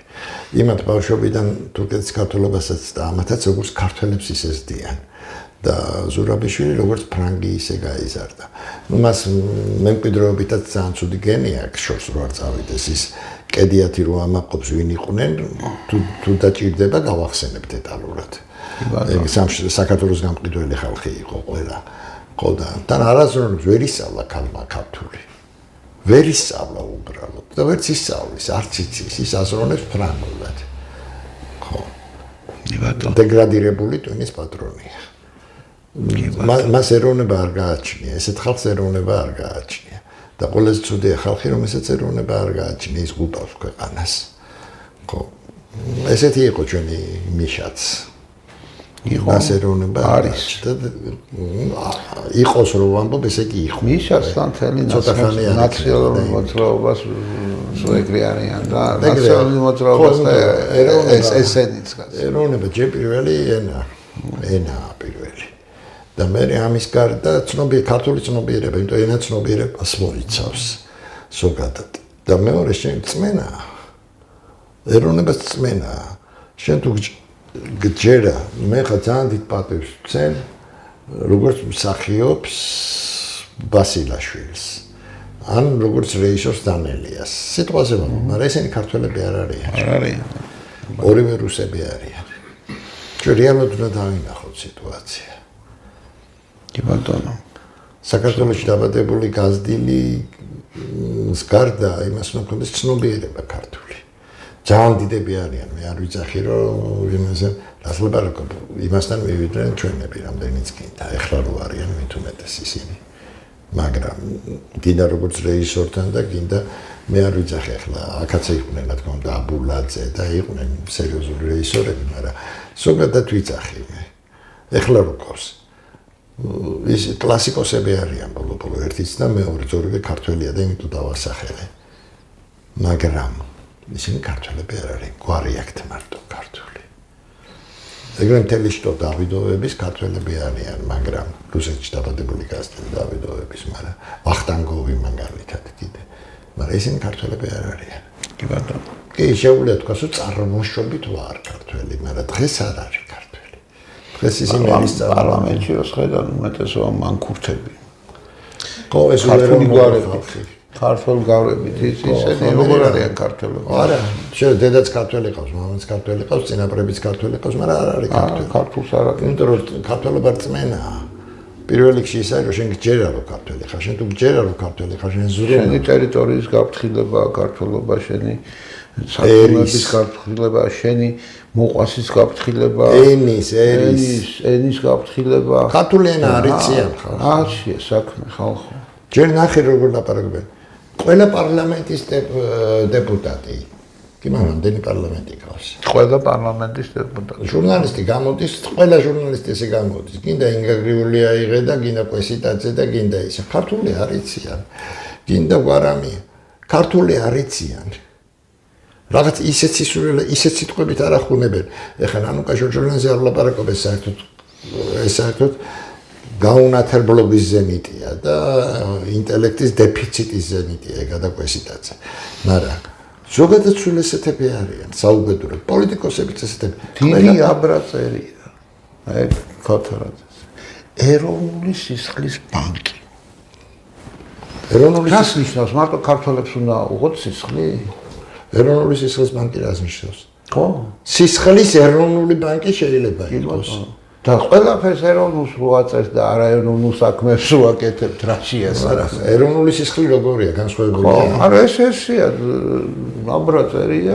ხო და მაგას ვიძახი სიტყვების დალაგება არიციან მეთქი. გერმანული ენა რითი ერთი მაგარი ინგლისურთან შედარებით. ინგლისურში შეიძლება ჩაყარო სიტყვები და გაიგებ ყველაფერს. გერმანულში თუ სიტყვები გრამატიკა გერმანულს. ხო. და იმითია მაგრამ არ დაალაგე გერმანულში სიტყვები გაუგებარი ხდება რას გეუბნება. იმიტომ რომ გრამატიკა ქართულშიც. ქართული ენა ის არის ბორძიკიო, ხო გახსოვს ის კონსტანტინ მართალს ამბობს. ოდნავ რო გადაალაგებ უკვე იდიოტიზმი გამოდის. და ესენა არ იცის ხალხმა. ერთმა თაობება ჟურნალისტებმა ყველაზე მთავარი. ჟურნალისტებს ხო ეხება. პირველი უნდა იცოდეს მეტყველება და წერა, ხო? არც მეტყველება აქვს და არც წერა იციან. 2001 წელი იყო თუ არ ვცდები, ღვინჯილია გამოვიდა ტელევიზიით და თქვა რომ კაცო მექიმებს უტარებთ ატესტაციას და ისე უშვებთ პაციენტებთან. მასწავლებლებს დაუწყეთ ისე და ჟურნალისტებსაც ჩავაბარებიოთო ატესტაციაო ქართულ ენაშია, იმიტომ რომ ბავშვები უსმენენო ამასო. მასწერაშიც. და არა, უსმენენო და არასრულად მეტყველებნა ბავშვი ესე იმახსოვრებსო და ენას გავყვნით ესე. ატყდა ერთი ამბავი სასწრაფოდ პირველი არხის და რუსთავის ჟურნალისტები დაირაზმენ ერთად გააკეთეს მიმართვა პარლამენტზე კანონპროექტი შეიტანეს და გააუქმეს ენის პალატა. სამსახური გააუქმეს. ოღონდ გამოსდა არ ჩავაბარებინოთ. ვერ მეტყველებთ ხალხო ვერ. არა, ლაპარაკი არ იციან. საშინელი ინტელექტის და ეგ არის უკვე ინტელექტის დეფიციტი, მეტი კი არაფერი. ეგ არის. იმიტომ რომ ეს დაიწყო სხვათა შორის ახლა არ დაიწყო. მე ერთი პერიოდი გასწორდა ეს ჯერ კიდე აი ეს ფანოღი რო წამოვიდა თბილისში 19 საუკუნის ბოლო მეოცე მაშინ დაიწყო ეთენბურგი რო გამოჩნდა და რო კითხულობდა იქ ლექსებს და ხალხი აღბდა ვინ იყო აღბდანებული ვინ იყო თუ ძმა ხარ ვინ უსმენდა იმას ის იყო აღბდანებული კინტო ვინ იყვნენ კინტო ახლა ვინც არიან პიდარასტები თბილისში იგივე იყვნენ ყარაჭოღელი და ეგეთი ტიპები დაუნათლებელი ცივ ზამთარში უსახკარო ციცივეში გავატარე გაზაფხულსა მოველოდი იმაზე ცუდ შევეყარე სად არიან ან ლექსი და ან ქართული ენა სად არიან ერთი ან მეორე მე ამ დონის ისინი წამოვიდა მასიურად ეხლა ლექს გეტყვით რომელიც ასე სიმღერა ესეთი არ ვიცი ფანოღურია თუ რა არა სიმღერები ყველა ეგეთია ეხლანდელი მაპატიე რომ დღეს შენ ხვისი ხარ აი ეს ცხედანური ეს არა ეს დღეს უკვე სხვა რამეა არა კინტაურია ესე ასეც ერთხელ მეორდება მსგავსი რამე ეთყობა და კინტაურია მე მქონდა ესეთი ისა გამოთქმა დეგრადაცია ქართველი ერის როგორ მოხდა ყველაზე მაგარ კაც ძველ დროში ბრძენ კაც ეცახდნენ ყველაზე პატივსაცემ კაც მე ომები და უბედურებები რო იყო ამიტომ მე გულადი კაცი გახდა მაგარი კაცი ეს ხდება მთლიანად მოდის ეს გულადი უშიში ვითარცა უხორცო ხო გულადი კაცის სახელი მოდის ხალხურ ენაში თვითონ ვიძახი მთელი მე-19 საუკუნის შუა პერიოდამდე იმიტომ რომ ჯერ კიდე მე-18 საუკუნის ის მოყვებათ რა ხალხში ვიძახი შემდეგ უცბად დაიწყო ესეთი ტერმინი შემოვიდა კვერებიანი კაცი იყო თუ არა ყარაჭოღელზე იტყოდნენ ხოლმე თბილისში ხანდა ზოგი ისე შორსავი და კარდაც იცახდნენ ხო კი იცახდნენ ესეთი დეფიციტი გაჩნდა შემდეგ ეს გახდა ტრაკიანი კაცი და წარმოიდგინე აქედან მთელი ცნობიერება უკან ჩავიდა ამიტომ ცხოვრობთ ტრაკიანი კაცების ქვეყანაში ყველა ეს ეგოიცი რა მაგარი ტრაკიანი კაცია ოი ყველა ეს ტერმინი ასახავს იმ ეპოქაში რითი აზროვნებდა ეს ხალხი კი ბატონო და ეს ტრაკიანი კაცები გაჩნდნენ პირველად 60-იან წლებში სხვათა შორის მაგრამ ეს გამოთქმა არ იყო კი ცეხავიკები უფრო საინტერესოს გეტყვით ძალიან საინტერესო დაკვირვება მაქვს ერთი და ჩემი პროფესიები მიმიყვანა ერთხელ რომ ადამიანებს დიეტაზე ელაპარაკები ხოლმე. ვერ გავაგებინე რატო არ უნდა იყოს ადამიანი პაციენტი შეეუბნები და ვერ გავაგებინე. ასლაბა შეწარი მოხრაკული ხაშლამა ესეთი ყოველდღე მე თუ არ და უცბად მომაფიქრდა. ქართულ ლიტერატურაში როდის გაჩნდა პირველად სუქანი გმირი თქო რა. როთისო აბა კარგად გადაავლე თვალი ნაკითხი კაცი ჩახარ მე-19 საუკუნის შუა პერიოდამდე სუქანი თუ რომელიმე გმირი ყავს რომელიმე ლიტერატურის აღწერილი არა იმიტომ რომ არ იყო ესეთი არა შარდენიცეს თვითონ შარდენიცეს შოქში იყო წვრილ წელა მხარბეჭიანი მე-16 საუკუნეში. იმიტომ რომ ფუნქცია ქონდა ქართველ კაცს ხმალი და თოხი. ჯერ შეგვიერთა რუსეთმა და მერე თან ბატონყმობას რო გააუქმა ბატონო ჩემო. უფუქციოდ დარჩა ქართველი გლეხი და განსაკუთრებით თავადი. კი ბატონო. რაქნეს მათ როგორც დღეს აი ესე ატკდნენ დაყიდეს მიწები. ჭაბეს და შეეს. ჩამოვიდნენ თბილისში. თბილისში თავადის სახლს რა უნდა? ერთი მეფის რეზიდენცია იყო. და მუხრან ბატონებს ჰქონდათ მე მგონი თავიანთი ერთი პატარა სახლი. რა უნდა თბილისში თავადს? თავადები თავის მამულებში იყვნენ, მაგრამ რო გაყიდეს ეს მიწა ყველა ჩამოვიდა და თბილისში აიშენა სახლი. ეს სახლები თავადური სახლები და მე-19 საუკუნეში. კი, გეთახმები. ეს ხალხი ეხლა ეს ფული სადღაც წაიღონ ამ ხალხმა. ორთაჭალის ბაღში ერთი ბორდელი ააშენეს, ააშენებინეს ერთ დედაკაცს, აღარ ვიტყვი და გარშემო იყო 4 დუხა. და შეიკიჯდნენ ესენი, ხო? ერთი კრივის მოედანი ნახევარდაყრილი იყო კიდე. ამ გასართობ ტერიტორია. აბა ერთი მუშტი კრივში ვნახე ვინა. აბა ერთი ორთაჭალის ბაღში ვნახე. რა ხდებოდა? სვავდნენ და ბორდელში დადიოდნენ. და მივიღეთ ის, რაც მივიღეთ. და გადავიდა ბოლოს ყველაფერი ეს ტრაკიან გადში. ხო, ესე მოხდა. კი, დეგრადაცია. იმიტომ რომ გარემოება ქმნის ამ პროგრესს ამ რეგრესს. დასათუთაშხიაში გოგი გეჩკორის გმირი იძახის. ამაო ჩვენოსავით მოუყვებიო თუ დამაცლითო. ხო. საქართველოს დაკარგა ფუნქცია. ავკარგეთ ფუნქცია და ხავართ და ახლა ტირი ვარ და ფუნქცია უნდა ახალ ფუნქციას ვიზეთ კალიდორისას. უნდა დაიბრუნოს ქართველმა კაცმა. იცი რა, ყველაზე მთავარი რაც მოხდა, მე რომ მკითხო, ყოველთვის მახსენდება ერთი მომენტი საბჭოთა პერიოდში, ხო? ეხლა მე გეოლოგებს ვიტყვი. ყოველთვის ყველაზე კარგი გეოლოგი გამოდიოდა ქართველი გეოლოგი. გინდა ევროპელებთან შედარებით, გინდა რუსებთან, რატომ მიწის კაცია ქართველი კაცი. გეოლოგიაც მიწის პროფესიაა. ზოგადად ქართველი მოწყდა მიწას. არქეოლოგიაც კარგად გამოსდიოდა. არქეოლოგიაც კარგად გამოდიოდა, მაგრამ გეოლოგია უფრო ის არის.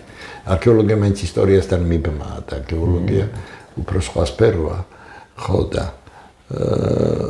ქართველი კაცი მიწას მოწყდა. მოწყდა მთლიანად. და მან დაივიწყა ყველაზე მთავარი. მე ჩემს ბავშვობაში მახსოვს რა სოფელში რო ჩავდიოდი და მახსოვს როგორ აზროვნებდა გლეხი. საოცრად. 60-იან წლებში ვიცახი 50-იანი 60-იანი. ნუ ეხლა მე უფრო ხშირად სამეგრელოში ვიყავი ნაწილობრივ კახეთში რა თქმა უნდა. ნუ ანუ მამის და დედის მხარეებში რა. მაგრამ აი ეს მოხუცები მახსოვს. ინტელექტის უზარმაზარი დონე ქონდა. რა თქმა უნდა. აი ეს იყო ნამდვილი ინტელექტი. და უმრავლესობას ჰქონდა 3 კლასი განათლება. კი. მაგრამ რა იყო ისინი ესენი ვერაფერს სწავლობენ. ეხლა აქ თბილისში ვერაფერს ისწავლენ. და ისინი სოფლიდან გამოცდილებით სწავლობდნენ. ხო, ჩვენზე უარეს ცხოვრება ჰქონდათ გავლილი. ჯერ მეფის რუსეთი, მერე პირველი მსოფლიო ომი, მერე რევოლუცია, მერე საშინელებები რასტრიალებდა საბჭოთა კავშირში მთლიანად, მერე მეორე მსოფლიო ომი. ეს ყველაფერი ხო გამოვლილი ჰქონდათ. მაგრამ დასკვნაც ჰქონდათ გამოტანილი. მე ისეთ ტიპებს არ ვიცახი, მე უბრალოდ გლეხებს ვიცახი. ისეთ ტიპებს არა, ვინც კარიერისთვის იბრძოდნენ და ზოგი რა იყო, კომისარი იყო, ზოგი რაღაცა იყო. არა, ეგეთ ტიპებს არა, ინტელექტს ვიცახი. გლეხსთან, რომელიც თავის სოფელში მიწას თოხნიდა უბრალოდ. და თავის სამყოფის იმინდი, ესა ყველაფერი თავის საქმეს აკეთებდა და სულ არ აინტერესებდა კაცს. აინტერესებდა კი არა, ისეთ ანალიზს გაგიკეთებდა მსოფლიოს შესახებ, არაფერი არ ეშლებოდა, კარგს და ცუდს არჩევდა. იმიტომ რომ სიბრძნე რა არის ამ თქვით კიდე. სიკეთისა და ბოროტების მიღმა დგომა, შავის და თეთრის მიღმა დგომა, კარგისა და ცუდის გარჩევა. აი ამას აკეთებდა. ჩვენ დღეს ეს არ გვაქვს. კი ბატონო. აი მას უნდა უბრუნდეს კაცი. თბილისი საშინელი მეგაპოლისია. არც არის მეგაპოლისი. მე უბრალოდ მიწა არ მაქვს რა. და ერთადერთი ოცნება მაქვს რომ ის ჩემი სახლი გაიყიდოს რომ წავიდე სოფელში. იმიტომ რომ გინდა ცხოვრება სოფელში უნდა იცხოვრო. ქალაქში არა. შეიძლება გაგიჭირდეს, მაგრამ მაინც უფრო ლაღი იქნები ვიდრე აქ ხარ. თავისუფალი. კი, აქ ქალაქი ეს არის იმისი ქვის ჯუნგლები მეტი არაფერი უკვე. ქვის ჯუნგლები. ბატონო. აი ეს არის ქალაქი. აქ კარგი არაფერი ხდება.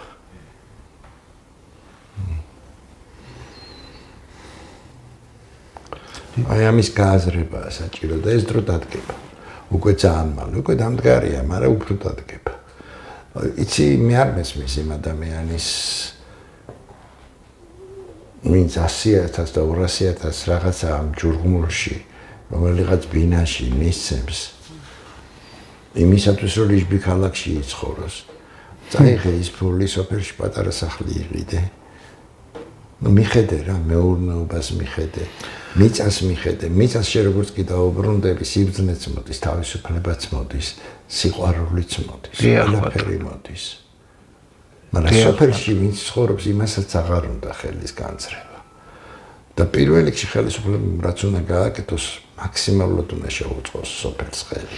თბილისში როგორ შეუწყობს ამას, როგორ შეუწყობს ხელისუფლება ხელს, რომ ხალხი თუ სოფელში დამაგდა, იმიწევს ხო ვეღარ გაყიდის. ეგაც არის. იმიწევს ხო ვეღარ გაყიდის, კაცი იცხოვრებს, კაციანთ ხო არ გაყიდის. ამიტომ შეიქმნა პირობები, ქართველები როგორმე აიყარონ თავიანთი მიწებიდან, ჩამოვიდნენ თბილისში და პოლონეთში. ხო, ახლა მე პოლიტოლოგად არ გამოვდგები. მაინც არა ვარ პოლიტოლოგი. მე რომ მკითხო, ხო? მე რომ მკითხო ხელისუფლებას, თუ უნდა რომ ეს ქვეყანა ფეხზე დაადგინოს, არის რაღაც სისტემები, რომელიც პირველ რიგში ნაციონალიზაცია უნდა გააკეთოს. რა თქმა უნდა. და მთელი ეს რესურსები საქართველოსი გადმოიტანოს. სასწრაფოდ უნდა დაიწყოს ინჟინერების მომზადება ქვეყანაში. მასწავლებლების მომზადება საჭირო, დაიხოცა ხალხი, აუცილებლად მასწავლებლის და ინჟინერის. და აუცილებლად უნდა მოხდეს ნაციონალიზაცია მედიცინის. კი ბატონო. იმიტომ რომ ხალხი იღუპება, მასიურად იღუპება. რომ ექიმი ფულზე არ უნდა იყოს. მედიცინის ნაციონალიზაციას ვერ მოახდენს, თუ არ გამოვიდა ჯანმრთელობის სოფლიო ორგანიზაციიდან. უნდა გამოვიდეს. აუცილებლად უნდა გამოვიდეს და უნდა გააკეთოს მედიცინის. იცი რა, ხელფასი უნდა დანიშნოს სახელმწიფო ექიმებზე. რა თქმა უნდა და უნდა მოსთხოვოს. და უნდა მოსთხოვოს. კურნალობა და არა სიმპტომების გაკრობა. იმიტომ რომ სამი პროფესიაა დასაფასებელი და უმთავრესი ქვეყანაში თუ გინდა რომ შენ ქვეყანა შეინარჩუნო. პირველი ეს არის განათლების სისტემა, იმიტომ რომ ის მომავალს კისდის. მეორე ეს არის ჯანდაცვის სისტემა, იმიტომ რომ ჯანმრთელი საზოგადოება გყავდეს. და მესამე უსაფრთხოების სისტემა. ამ სამი სისტემის იცი რა არის იმის არ იყოს ახლა გოგავანტო მოიკლონ ხელფასი თვითონ არ ჭირდება თამდენი არც დეპუტატი და არც თანამშრომელი სახელმწიფოს და ამათ მოუმატონ. ამათ შეუქმნან პირობები. რას ლაპარაკობ? სინამდვილეში ოთახის წევრები სახლიდან გამოყრია. სინამდვილეში ყველაფერში ხო დაზღვევაა და საყოველთაო დაზღვევაა და ყველა ექიმს მაინც შენ უხდი სახელმწიფო ფულს. შენ ექიმს კი არ უხდი, ფლობელს უხდი ძირითადში ფულს და მე როგორც უნდა ისე ანაწილებს თავის ექიმებს. ადექიდან მთლიანად შენ გადაიბარე ეს სისტემა. იმიტომ რომ ძალიან ცუდი სიტუაციაა საქართველოს ჯანმრთელობის თვალსაზრისით. ასევე ძალიან ცუდი სიტუაციაა. ამის შემდეგ დემოგრაფია მოთხოვე. ამის შემდეგ მოთხოვე რაც კიდე და აუცილებლად განათლება და განათლება რა? უნდა შეცვალო განათლების სისტემას რო შეცვლი პირველ რიგში, ენა რო ქართული უნდა იცოდეს ყველამ და ისტორია ეს ფაქტია, იმიტომ რომ უბრალოდ თავის სამშობლო უნდა უყვარდეს, მაგრამ ტექნიკური საგნები საბუნების მეტყველო და ტექნიკურ საგნებზე რა შემჭირდება 90,000 იურისტი საქართველოში. 90,000 იურისტია დიპლომირებული. თუ ძმა ხარ 2 მილიონიან ერში 90,000 იურისტი რა შემჭირდება? თან კოდექს და ინჟინერი არ გყავს. თან კოდექსს წარავარა ცვლი და რას ასწავლით ახლა? თუ ასწავლით დღეს იურისტებს რაღაცას, რაღაც უცვლით იმ და კოდექსს. რაღაც უნდა ან იურის ან მაგისტრატურა და დოქტორანტურა. გააკეთე კურსები და გაატარე. მე არ მისმის აშიმშობს თეატრალური ინსტიტუტი, გინდა ისე გამიგეთ, გინდა ასე. გააკეთე სტუდია და ასწავლე თუ გინდა. დიპლომისთვის მსახიობი ან არის მსახიობი ან არ არის მსახიობი. მსახიობი რა უნდა გამიკეთოს? ქვეყანას პირველ რიგში ეკონომიური ფეხზე დადგმა უნდა. ამას სჭირდება. რამდენი აგრონომი ყავს ქვეყანაში, რომელიც კონსულტაციას გაუწევს გლეხს. არც ერთ. რა მოიყვანოს, როგორ მოიყვანოს, ან გაგეგმა რაიმე, აი სადრა შეიძლება მოიყვანო, როგორ შეიძლება მოიყვანო რამ. არ შეიძლება საქართველოში განვითარდეს ფარმაცევტია იმისი ბალახეულის ფანტასტიკური ტერიტორიაა ამისთვის. ფანტასტიკური. ამდენი ზონა გვაქვს ჯერ მარტო. და ნიადაგის როგორი ქიმიური შემადგენლობა სხვადასხვა ადგილებზე. ხო. ამის გარდა იცი ასაბადოები გვაქვს. საქართველოსთვის საკმარისი. და კი არ უნდა გაყიდო. რომელიც მიყიდი მე უცხოთომენ და ის 3600 თანამშრომელს გამოგიგებს გარა. მარგანეც აქტიურად რო ექცევიან, ესე არ არის. სახელმწიფომ უნდა აიღოს თავის თავზე. დარიშხანის საბადოა პოლიმეტალური დარიშხანის. იცი რა მაგარი რამეა? რაჭაში. ხო. იცი რამდენი ჯერ მარტო თიხები რამდენი სახეობის გვაქვს. რამდენი რამე გვაქვს, იცი? მაგრამ წარმოება აქ განავითარე. კი არ გაიტანო, აქ განავითარე. და მე პროდუქტი გაიტანე თუ გინდა კაცო. ყველაფერს თავიდან. ყველაფერს გაკეთების ფანტასტიკური რაღაცები განადგურდა საქართველოში. მე დღეს აცხადებენ, რომ სახელმწიფოს მფლობელობაში სახნავ სათესი არის თუ არ ვწდები რაღაც რამდენიმე 1000 კვადრატული კილომეტრი. კი. სახნავ სათესი და სულ დაუთესავია. ჯერ არ გაგიყიდიათ. ჯერ არ გაგიიჯარებიათ. ორი ტრაქტორი ვერ იშვებეთ, რომ ალგე და დახნათ, კაცო, და მოსავალი მოაყვანინო, დაიქირაოთ ის თვითონ სახელმწიფო. მარტო კახეთის ტერიტორიაზე. იმდენი ხორბალი. თვითონ სახელმწიფო. იმდენი ხორბალი შეიძლება მოვიდეს, რომ საქართველოს ეყოფა. ყოფნიდა მაინც არა საქართველოს, კავკასიას ყოფნიდა და გაქონდათ. 78 და 79 წლებში უკრაინაში არ მოვიდა არც ხორბლის მოსავალი, არც ის გეხსოვება ტალონები რომ შემოვიდა 80-იან წლებში პურზე და კარაქსზე. რო არ მოვიდა მოსავალი, არც რძე არ იყო. და საქართველოსდან, ქიზიყიდან გადიოდა ხორბალი, რომ უკრაინა შიმშილს გადარჩენილიყო. 2 წელიწადი. მე მახსოვს სკოლაში დავდიოდი. არა, ჩვენ მარტო ქიზიყი არა, დედოფლის წყაროს და იფყარეები კი გვაქვს. ფანტასტიკური. ამიტომ ვიძახი, ამას ვინ ჭირდება? ამას ჭირდება კარგი 48 ჯიშის მარტო ხორბალია ქართული. სოფლის მეურნეობის მწოდნე ხალხი. რამდენი გვყავს? ახლა მე არ ვიცი ეს სისტემა, ხო არ მოვიტყუები, მაგრამ ხო უნდა იყოს ვიღაცა ვინც იცის. პრეტენზიები ბევრი აქვს, ეკონომიკაზე გელაპარაკებიან, იმაზე გელაპარაკებიან, ასე არ არიან თუ. ისეთ სისულელებს არ ახუნებენ ხშირად, მე რომელსაც ეკონომიკა არ ვიცი, მე ვხვდები ამ სისულელებს. ხო. იგივე რესურსებზე, ჩვენ ჰიდრო, ხო, იმის ნამახარხესი უნდა გავაკეთოთ ახლა და წავიკითხე მე დასკვნა გეოლოგიური ნამახარხესი. კატეგორიულად არ შეიძლება. არა, რას ლაპარაკობთ? სამთვეში როდის იყო დასკვნა იდებოდა? თან ჰესისთვის უნდა გააკეთო, ის ხო არ არის, არა? სამთვეში როდის იდებოდა ამ ხელა ტერიტორია სამთვეში როგორ შეისწავლა ორმა თურქმა ელენი აბაშიძესთან ვიყავით მისულები, რომელიც სპეციალისტია ამისი, გადავიღეთ, ჩავწერეთ, ქალი 100 წლის არის, 101 წლის. ნუ ეხლა ელენე ვეღარ გააკეთებს ვერაფერს. ვერაფერს ვერ გააკეთებს, მაგრამ დასკვნა გითხრა, აბსოლუტურად მაქვს დასკვნა, მე წაკითხული მაქვს. და იძახის, რომ არ შეიძლება გასო. აღარ შეიძლება, ამებს აღარავინ აღარ აკეთებს. მონიტორინგი უნდა გააკეთო, ჯერ მინიმუმ 12 წელი. რადგან გოდუაძე გამოვიდა, გოდუაძე არ არის ის გეოფიზიკოსი ვარ, რო იძახის 30 წლის მეცნიერებათა დოქტორი. 30 წლის კანდიდატიც ვერ გახდებოდი ჩვენ დროს. გამოვიდა, გადამაფრინეთო და გეტყვით რა და გადაფრენით აკეთებ ზემოდან ვერტალიტით გადაფრენით გინდა შეაფასოს შოვის მოზოების პრინციპი. 30 წელია მონიტორინგი არ ჩაგიტარებიათ, არც სეისმური, არც საინჟინრო-გეოლოგიური, არც ჰიდროგეოლოგიური, არც სტრუქტურული ანალიზი არ არის გაკეთებული. ეს ხო უნდა შეისწავლო, მაგას ერთ კვირაში, ერთ დღეში ერთი გადაფრენით ვერ ძადებ მაგ დასკვნას. ამას გეუბნება, Google-ში აქვს წაკითხული, რა თქმა. Google-დან ნასწავლის სპეციალისტი როგორ უნდა გახდეთო. მე ეს იდიოტიზმია, ეს მაგისტრატურები და ეს დოქტორანტურები. ჩვენ დროს კომუნისტებს ეს მაინც იყო კარგი. იცი წვალობდი ხარისხი რო დაგეცვა. წვალობდი. დამწვალებაში სწავლობდი. ცოცხალ თემას იღებდი და იმით. ძალაუნდებურად. ხო, გინდა არ გინდა. კანდიდატი რო გამხდარიყავი, მინიმუმ 7-8 წელი ვერზე უნდა კი არა, მე გეოლოგიაზე ვარ ბავშვებთან, მაგრამ სხვაგანაც ექსპერიმენტები უნდა გეტარებინა ფიზიკაში ბოლო-ბოლო, ხო? და მე დასკვნა დაგედო, ხო? ამ ექსპერიმენტების დროს 7-8 წელი სწავლობდი. საერთოდ საქართველოს 30 წელიწადია, 25-27 წელიწადია აკრძალული აქვს მეცნიერების წარმოება. ვიცი კაცო, მაგი დაიწყო რითი, იცი? ეხლა ვიღაცებს სურაბჟვანია ესეთი მაგარი ვინმე გონიათ. არა, მაპატი ერთი კომკავშირელი შანტრაბა იყო და 90 წელში რომ დაიწყო ატომური რეაქტორის წინააღმდეგ ბრძოლა. იმიტომ რომ საქართველოს არ შეიძლება ქონოდა. იმიტომ რომ ქვეყანა რომელიც ატომური რეაქტორი აქვს სამეცნიერო.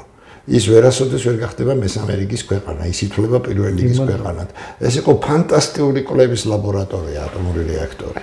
ხო და $200,000 გაყიდეს ურანი, გამდიდრებული ურანი.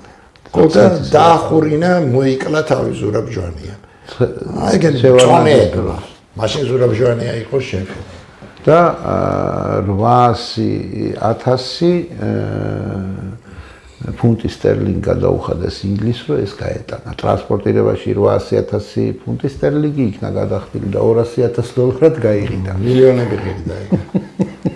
მაგას ახლა მე ფასებზე აღარ ვლაპარაკობ. ამ შემთხვევაში ვამბობ, და ყველაზე სამეცნიერო სკოლა განაწყო. ყველაზე ცნობილი ატომში კი, ასე ვთქვათ, გასაიდუმლოებულ სახაროვთან ერთად რომ მუშაობდა. შორს წავიდეთ. ჯუმბერ ლომინაძე ხმის ნამდვილ კომისიაში ეჯდათ. ისა რა ქვია, დღეს რო ლაპარაკობენ, რა ქვია, დღე და ღამე ხელოვნური ინტელექტზე, სად დაიწყო პირველად მაგ თემაზე მუშაობა? 1961 წელს გამოყენებით მათემატიკის ფაკულტეტი. პირველად საქართველოში გაიხსნა. მსოფლიოში. და გამოყენებით მათემატიკის ინსტიტუტიც გაიხსნა. პირველი სტრუქტურული ლინგვისტიკა საქართველოში დამუშავდა გამყრელიძის მიერ. პირველი ფაკულტეტი მაგისი საქართველოში. გამოთვლითი მანქანებისა და კიბერნეტიკის ფაკულტეტი პირველად გაიხსნა საქართველოში 78 წელს და პირველი კომპიუტერი მაშინ ქონდა. არა, 78 უფრო. არა, ბოდი, 79 წელს ჩავაბარე. დამაცადეთ, ეგრე არის. ხო, უკვე იყო. არა, 68-ში თუ 7-ში ჯერ გაიხსნა გამოყენებითი მათემატიკის ფაკულტეტი უნივერსიტეტში და მე გაიხსნა 68-ში თუ 9-ში ისა აი ახალი корпуსი 8-ში არა, პირველი корпуსი, მეორე корпуსში გაიხსნა, მე ააშენეს, მე გადაიყვანეს ისინი 68-ში გადაიყვანეს ისინი. აი მაგას ვიძახი. პირველ 68-ში ის აშენდა. პირველი მანამდე იყო, მეორე корпуსში იყო ელექტრონული გამომთვლელი მანქანები და ავტომატიკა და ტელემექანიკა. ეს ორი ფაკულტეტი ქონდა. დაიდო მეორე корпуსი. ანუ ტელევიზია რო უყურებს корпуსი. აი იმ корпуსში იყო, მაშინ რაც ლაპარაკობ, ეს იყო ფანტასტიკები ყველაფერი. საოცარი რაღაცეები კეთდებოდა საქართველოში. მიონი იყო, საქართველოს ბატარეები კეთდებოდა, როდის ფიზიკის ინსტიტუტი იყო, მათემატიკის ინსტიტუტი იყო, გამოთვლითი ცენტრი იყო. მე მუშაობდი სტუდენტობის დროს. სკოლის სასახლის უკან 74 არა. იმისი მსოფლიოს გამოთვლითი ცენტრი როცი იყო იმაში, გწამისში. სტუდენტობის დროს მუშაობდი, საღამოობით მუშაობდი გამოთვლის ოპერატორად, გამოთვლის ცენტრში 75 წელში. უკვე ну ის კომპიუტერის მონერი იყო, ეხლამდელი რო არის ესეთი არის, ესეთები არ იყო, მაგრამ კომპიუტერი იყო დიდი ლენტები, ესეთი ლენტები და იმები. ჯერთი ამით და ყველაფერი დაიგეთა. სტუდენტისთვის შრომას არაფერი არ ჯობია. ბევრი კაი რაღაცები იყო ახლა. ჩვენ კარგი რაც იყო, ყველაფერი დავკარგეთ. ხო და 94 წელს საქართველოს შესთავაზეს რომ დაიბრალეთო, ხართო, განვითარებოდი ქვეყანაო და ფულს მოგცემთო. ის ფული ჭირდება. ეს შესთავაზეს აკადემიის პრეზიდენტსაც და აკადემიკოსებს, მაგრამ არ უთხრეს რას თვალისწინებდა ეს. იმათ დიდი სიხარულით, ოღონდ ფული შემოვიდეს, ხელფასები დავარიგოთო, შემოკარგო და შეწყდა კვლევები საქართველოში. შეწყდა კვლევები, რომ მივიდა აკადემიკოსების ჯგუფი, რომ ჩვენც მოგვეცი იმ ფულიდან, რომ ჩამოგვიდაო, კაცო, შევარდნაძეს და შევარდნაძე მოთხრა ბიჭო, სუდა მავიწყდა, რომ ეს მეთქო. აქო წერიაო, რომ მეცნიერების უფლება განვითარებად ქვეყანას არ აქვს. ეხლა კითხვას ვსვამ, თუ საქართველოს 20 წელიწადი, 25 წელიწადი მეცნიერების უფლება არ აქვს, რა დოქტორანტურებზეა ლაპარაკი გამაგებია. და სამეცნიერო ხარისხები ხო არის ფანტასტიკური გამოთქვა იმაში, კავკასიის იმ ბერტოლ ბრეხტს რო კავკასიის მოსამართლებელი იქნება, მოსამართლება, უბრალოდ ხება. რა თქმა უნდა. ჟურნალისტი იქნება, ჟურნალისტი, ჭორიკანა, უბრალოდ ჭორიკანა. ბატონო. ესე ხდება ყველაფერში, ყველა სფეროში ესეა. საუბედუროდ. ამიტომ პირველი არის განათლების სისტემა მაინც ქვეყანაში. განათლების გარშე არაფერი გამოვა. ძალიან დიდი მადლობა მინდა გითხრათ ბატონო მალხას. მე მგონი 7 წყნარ ტონში ჩაგვატარეთ ჩვენი ეხლა ჩვენ რთული გადაცემა ვიყიროთ, მაგრამ რთული გადაცემა საკმაოდ ისეთ პოლიტიკურ თემებზეც და მე მგონი მაყურებელი დაგვიდასტურებს რომ შედგა დღევანდელი გადაცემა. მადლობთ და მადლობთ ჩვენს მაყურებელს. მომავალ შეხვედრამდე.